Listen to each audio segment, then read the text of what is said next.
Fan movie, spin-off et sortilège, c'était un peu le créneau ce week-end d'HL. Une vingtaine d'étudiants en audiovisuel ont envahi l'ancien fort pour tourner un court-métrage basé sur l'univers Harry Potter.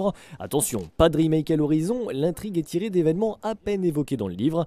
Une aventure qui s'étalera sur 3 épisodes de 5 à 10 minutes. On s'est dit, la pierre philosophale, techniquement, on dit qu'elle va être détruite, mais on ne l'a jamais vue détruite. Donc pourquoi pas raconter l'histoire de la destruction de la pierre philosophale?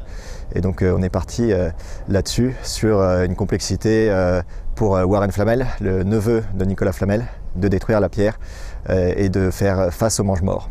Si pour vous c'est du charabia, vous n'avez très certainement pas suivi les aventures du jeune sorcier, mais restez, la technique vous intéressera peut-être un peu plus. Tenez, lui c'est Quentin, le réalisateur. Pour ce premier volet, il chapeaute tout du début à la fin, de l'écriture aux effets spéciaux en passant par leur repérage.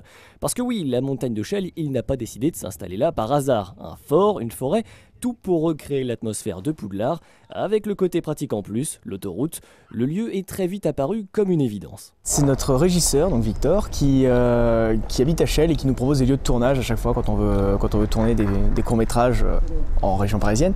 Et il nous a proposé donc le fort de Chelles. J'étais déjà venu pour un repérage pour un autre court-métrage et le lieu paraissait convenir à ce qu'on pouvait faire pour mettre en scène une histoire qui ne se passe pas dans un milieu urbain, ni dans un milieu totalement rural non plus, parce qu'il faut quand même que ce soit proche de Paris pour des conditions pratiques. Pas sûr que cette nouvelle saga fasse autant d'entrées en salle que la précédente, mais ce n'est pas très grave. L'équipe mise sur internet. La première partie, intitulée Warren Flamel, la malédiction de la réalité, devrait être mise en ligne à la fin mars.